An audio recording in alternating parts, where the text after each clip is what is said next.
tonight is food and fasting. And I'm on a water fast right now. I'm on the 4th day actually, and this past Sunday during our potluck, we actually did some silent, mindful eating for the first 10 minutes of our potluck, and that went over really pretty well. So that brought to mind, how does food fit into our practice? How does eating food and utilizing it fit into our practice? So that's what I'm going to talk about tonight. Not only my personal experience, but also hopefully a more holistic view of how humans tend to relate to food, as well as what the Buddha said about food, and what the Buddhist tradition, how they treat food. So like a lot of people, I've struggled with food addiction and cravings during my lifetime, particularly when I was younger. And during my practice, this Buddhist practice, I've been on this path for 33 years now, I have used my practice in order to develop a healthy relationship with everything that I take in, not just food, but especially food, since it's been a real challenge for me. So as you know, with our mindfulness practice, one of our goals is to try to, or to maximize or cultivate wholesome states of mind, right? And abandon unwholesome states of mind, and also to maximize kindness to ourselves, which includes our body, and to others as well. But part of this taking care of our body is part of the kindness to the body. And that includes what goes into the body, what we intake. So what is a healthy relationship with food? What does it look like? What are we supposed to eat? How often are we supposed to eat? I believe that the answer to this question is an individual. Each person has to answer that question for themselves. That there is no right answer. Which diet are you on? Which foods you eat is a journey. Right? But the truth is that most people take better care of their cars than they do their bodies. They make sure they get their oil changed and get good fuel put in their car. They get it cleaned, most people. Anybody know what I'm talking about? Right? So the key inquiry to me, as far as eating, is how are you relating to food and the eating process? Really? Does this way of relating to food cause more suffering, more stress? Does it strengthen unwholesome states of mind with craving, guilt, shame, anger, confusion, impatience? Right? Or does it strengthen wholesome states of mind, like kindness and caring and patience and satisfaction, gratitude and generosity? So obviously, as part of our practice, we're wanting to relate to it, strengthening the wholesome states of mind, while we're also inputting healthy foods to make our bodies healthy, right? So I was raised in a large family, and I was raised to eat every bite on my plate. We couldn't leave the table unless we ate every bite. Anybody else live in a family like that? Yeah. So you know what I'm talking about. And also, there were 7 of us in the family, so food was a charge to the pan to try and get your share of the food, to get your fair share. And then eat as fast as you could so that you could get seconds. And that's how we were. That's how we ate. So obviously mealtime was not a time of relaxation, connection, and gratitude. It was more a time of shoveling it in as fast as you could so that you could get your fair share. And when I moved away from home, my first husband asked me, I moved in with him and we got married, he asked me, why are you eating so fast? You're eating like it's a race. And that was a really good question, and I realized that I was conditioned that way. I don't eat that fast anymore. I've slowed way down through my practice. But until this day, I still find myself, if I'm being unconscious, wanting to eat every bite on my plate, even when I'm full. So I have to constantly check in and say, well, am I full? Am I satisfied? And be willing to put some stuff in the compost pile, some food. So in his instructions about spiritual practice, the Buddha was wise enough to include eating and food as with his instructions and his suttas. And I guess he did that because he saw the strong tendency of human beings to give in to their need to satisfy their carnal cravings, which include eating. Right? So here are some of the quotes that I found that the Buddha said about food, eating. This is in the Chitto Kila Sutta. When one eats as much as one likes until their belly is full, and indulges in the pleasures of sleeping, lolling, and drowsing, their mind becomes lazy and is not inclined towards ardor. That is a shackle of the heart that they need to sever. Another one from the Badali Sutta. Monks, I eat once per day in a single session. By doing so, I am free from illness and affliction, and I enjoy lightness, strength, and a comfortable abiding. Come, you too, eat only during a single session. And then this last one. He was a little extreme, maybe. He's telling his monks, we will be moderate in eating. Reflecting wisely, we will take food neither for amusement, nor for intoxication, nor for the sake of physical beauty and attractiveness, but only for the endurance, health, and continuation of the body, for ending discomfort, and for assisting the holy life.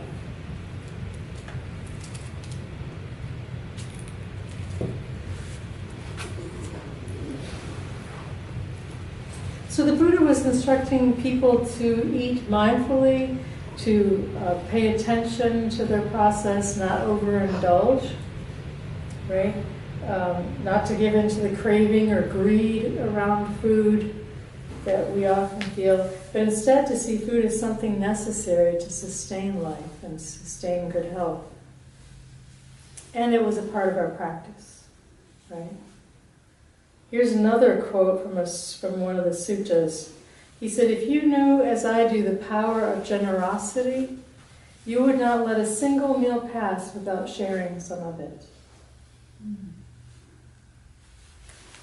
So here he's telling people to not only be prudent in how they eat, but also to be generous with their food.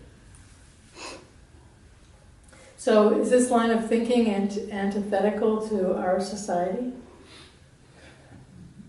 Wouldn't you say? Right? We Americans, we're conditioned, we've got marketing messages everywhere, we have every kind of restaurant available to us just about, and we want to eat at least 3 times a day. Some people will eat all evening long as well, and we go out of our way to get the best of what we want, to get particular brands and particular things. What is the most tasty and what we want, right? For much of the world, getting enough to eat is a problem. A lot of the world has people who are hungry. But here in America, we eat too much. I found some statistics here. 2/3 of our population is overweight, and that includes children. 2/3 of our population. Nearly a third are clinically obese. And 50% of our adult population either has diabetes or pre-diabetes. So it seems that we're suffering from perhaps some overindulgence in our food. But so how does one solve this problem of craving and desiring and satisfying this desire for food in a world of abundance, where it's everywhere? I mean, when you walk into any store, what's lined up at the cashier's aisle? Candy. Candy, right? Gum and candies and sweets. Yeah. So food is at our fingertips everywhere we go. And it's especially prevalent if you're fasting. You realize how important food is to our society. And most every conversation that people have as a group always ends up going to food, I've noticed. People talk incessantly about food. If you watch, anybody here watch the movie Forks Over, or documentary Forks Over Knives? So in Forks Over Knives, they explain the craving mechanism. Why we're this way. That humans are actually wired for survival to crave sugar, oil, fats, and salt.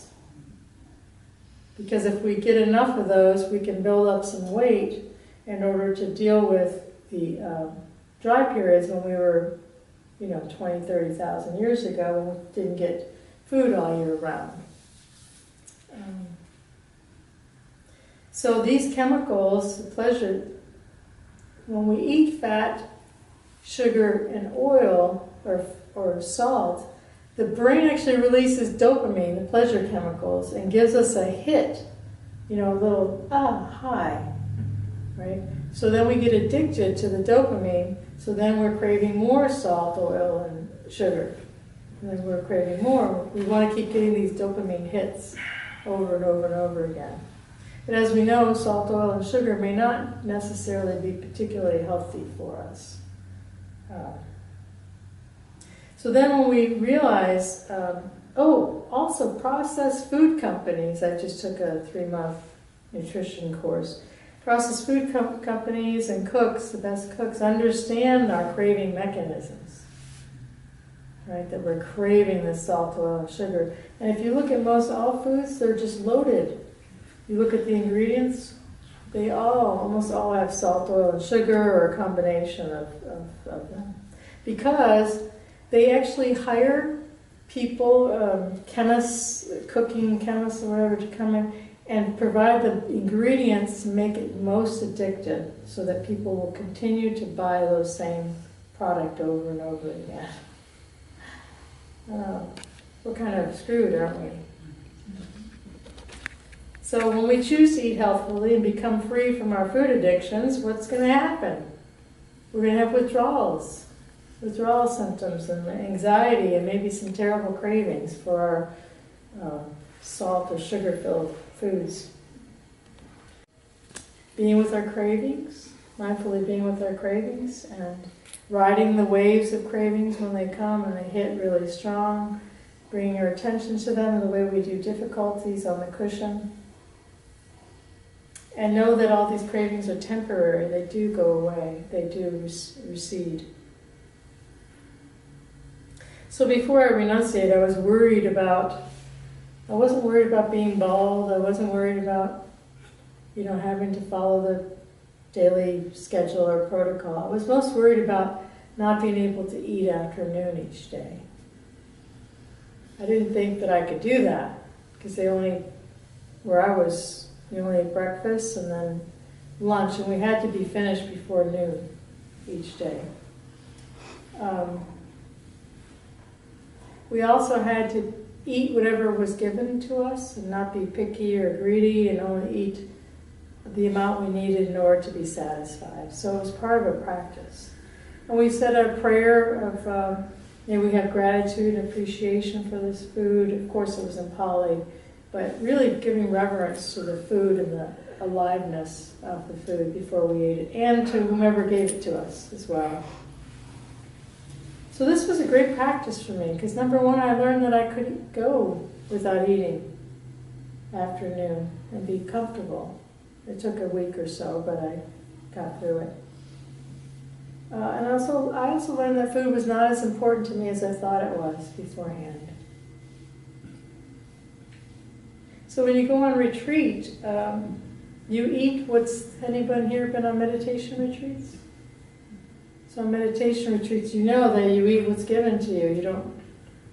You don't get picky and try to control your food. But I've talked to people who run retreat centers and run kitchens, and they said that invariably they have Americans calling them wanting to fulfill all of their special requests.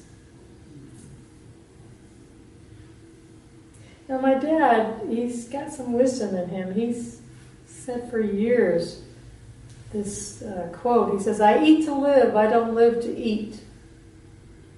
And he really does. He doesn't eat large, huge portions, and he tries to eat healthfully.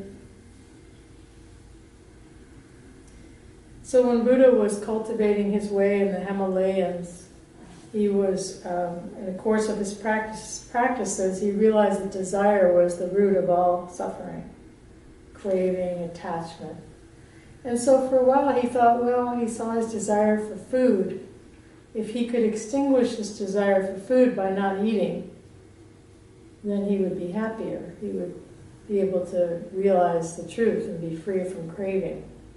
And he found that didn't help too much. It only weakened him to the point where he almost died, because he was only eating 1 grain of rice and 1 sesame seed a day. And so then he received some porridge, some milk porridge from one of the herd maids nearby who was offering him food. And it was after he started eating some of this food that he got stronger and was able to meditate, clear his mind, and reach his awakening state, Buddhahood. So today we have what's great, mindful eating practice. Anybody here practice mindful eating? Yeah, so it's very satisfying and powerful in so many ways.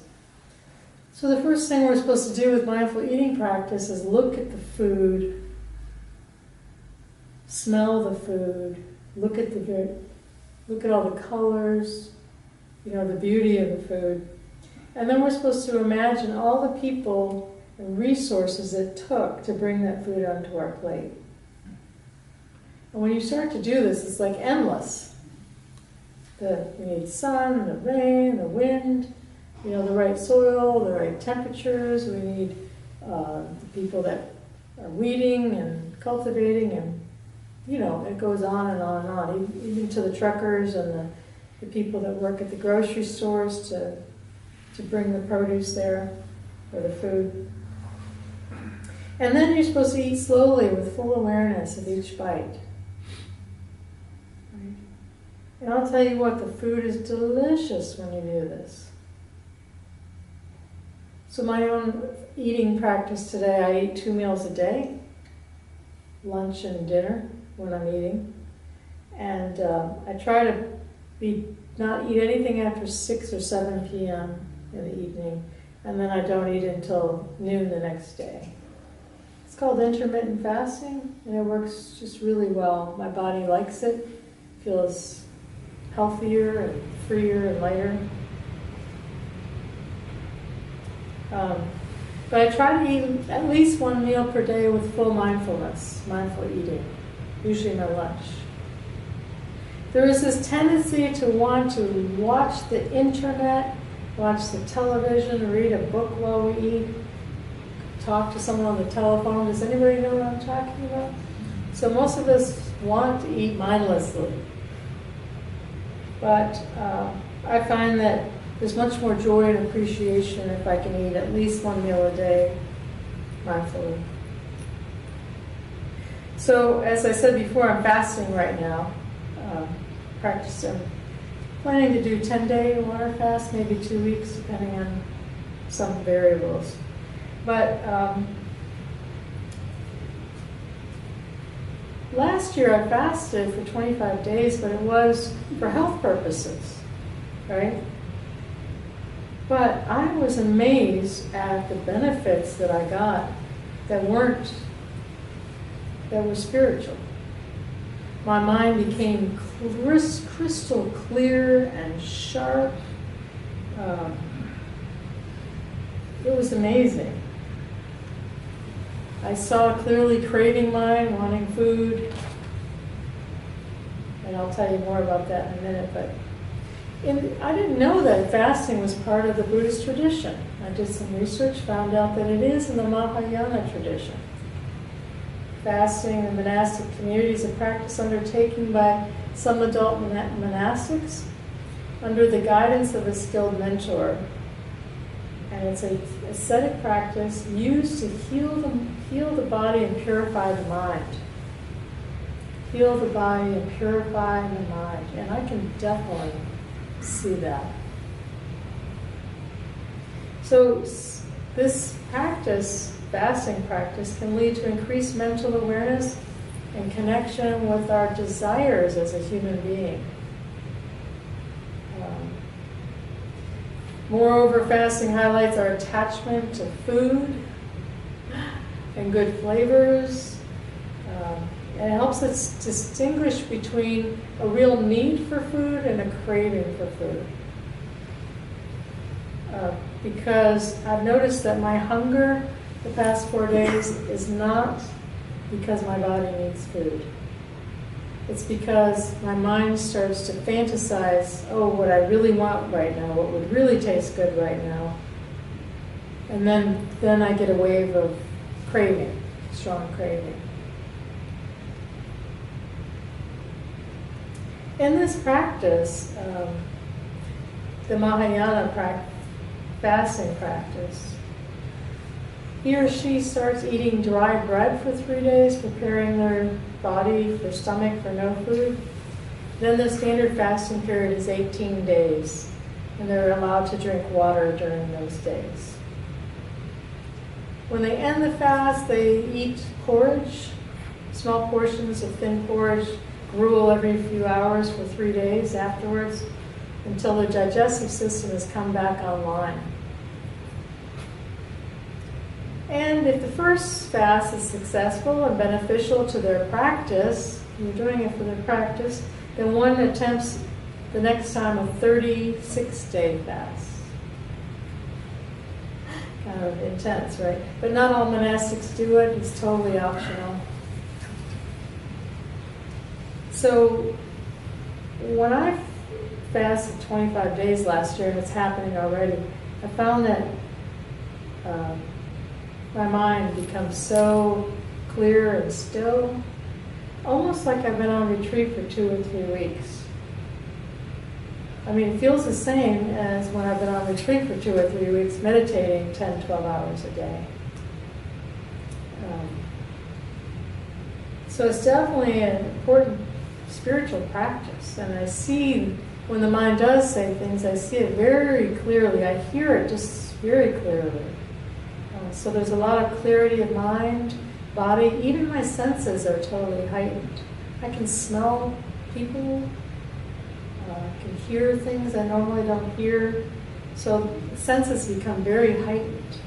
It's almost like an LSD trip or something, without the hallucinations. But I definitely see my mind's habit for desire and craving around food. And what I found is that sometimes my desire is because I want pleasure, I want to feel good, or I want to soothe tiredness, or I want to soothe boredom or anxiety. So each time a wave of desire comes up, I sit with it and I see what the mind is trying to get. Oh, it doesn't like feeling tired right now, so it wants to get revved up, or whatever it is. And then I try to bring this momentum from my fast to my daily life when I start eating again. To see the habits of the mind around food, craving, desire, and try not to fulfill those unwholesome desires to relieve boredom or anxiety or tiredness. Right? Those aren't true, that's not true need for food. That's craving.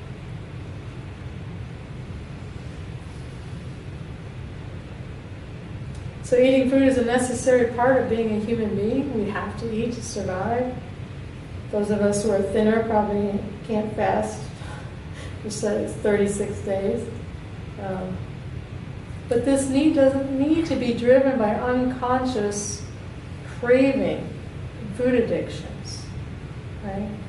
But it is a practice, and it takes a lot of intention to really look at how we're relating to our food and to our minds. Overeaters Anonymous, I've found, I haven't gone, but I've heard it's very helpful for a lot of people who have unhealthy relationships with food. So the point of food is to keep the body healthy and strong. But I like the middle path around food, because I think that we can also really enjoy eating, enjoy the tastes and the textures and the colors and the smells, and savor those, and really allow those to fill us with gratitude and appreciation for being a human being, while still choosing to make healthy food choices to honor and take care of our bodies and our minds.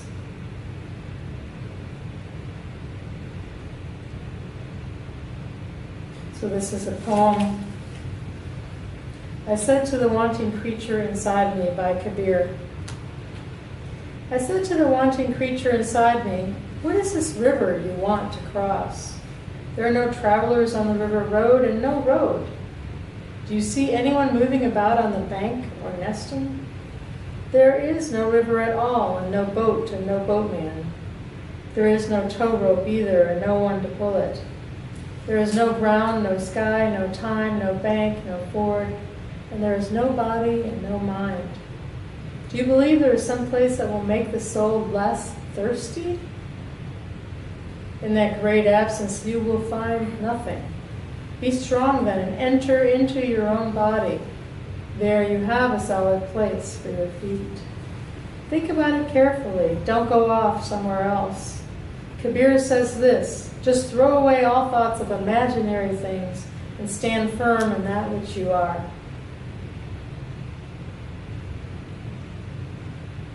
So, since our practice is about extinguishing craving, desire, and having a healthy relationship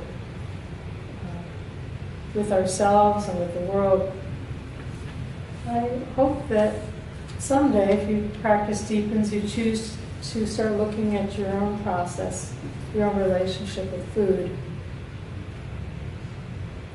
And thank you for entertaining this subject tonight.